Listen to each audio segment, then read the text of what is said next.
Everyone wants to do more, but most people can't even begin. Procrastination is one of the most destructive habits of our time, not because it stops you from working today, but because it makes you believe tomorrow will be different.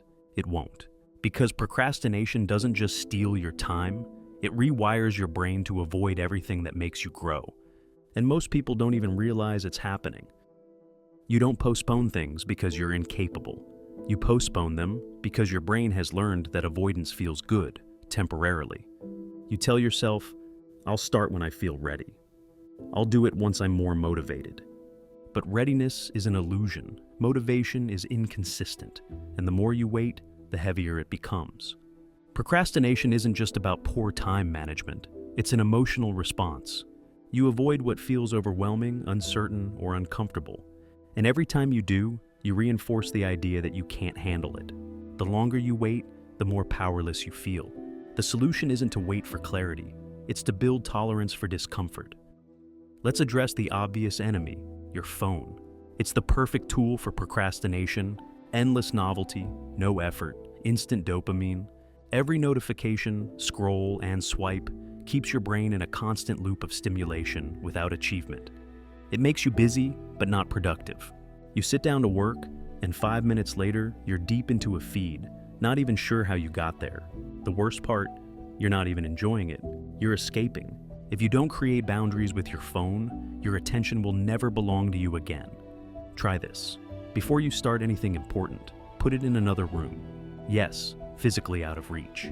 Watch how uncomfortable you feel. That discomfort is the withdrawal from cheap rewards. And that discomfort is what you need to face to get your mind back. Most procrastination is a side effect of being too comfortable. You delay action not because you're exhausted, but because you're sedated by convenience. Modern life has made it easy to stay passive. Streaming platforms, food delivery, infinite scrolling, everything is designed to keep you in your seat. But nothing great is created in comfort.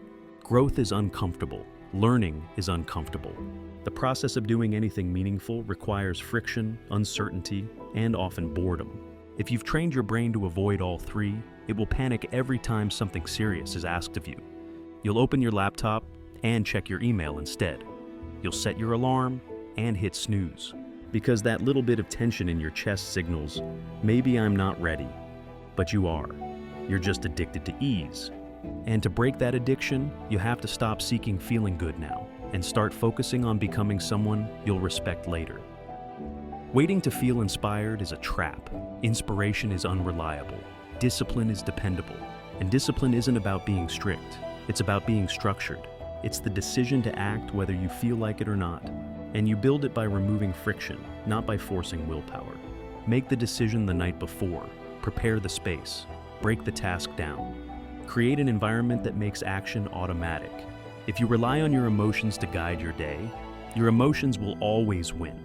But if you rely on your decisions, your habits begin to take over.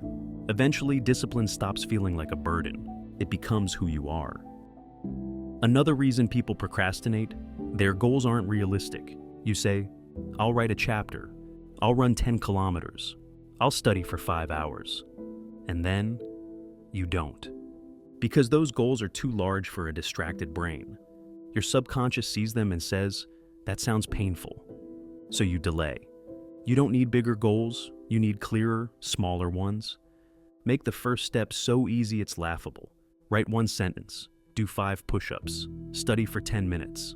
Success isn't about doing everything, it's about doing something and repeating it until it becomes natural. That's how momentum starts, and momentum is what kills procrastination. Willpower is a battery, and it runs out fast, especially in a world designed to drain it. The more decisions you have to make, the weaker your willpower becomes. That's why structure matters more than strength. Build routines, set rules, limit choices. Decide once, follow daily. The best performers in the world don't rely on being strong every day. They rely on systems that protect their energy and automate discipline. Don't try to outmuscle procrastination. Outdesign it. Here's the truth nobody talks about. You procrastinate not just because of your habits, but because of how you see yourself. If deep down you believe you're someone who never finishes things, your brain will prove you right. Change the story. Start identifying as someone who shows up. Someone who finishes what they start, even if it's not perfect. Every time you take action, you're casting a vote for the type of person you want to be. And eventually, your identity shifts. Not because you forced it, but because you earned it. That's how you kill procrastination permanently. You stop trying to be motivated and start becoming someone who doesn't wait anymore. This isn't about being perfect. It's about being present. You're not broken, you're just distracted. And every time you choose the work over the escape, you win. Not just the task, but your future. You stop trying to be motivated and start becoming someone who doesn't wait anymore.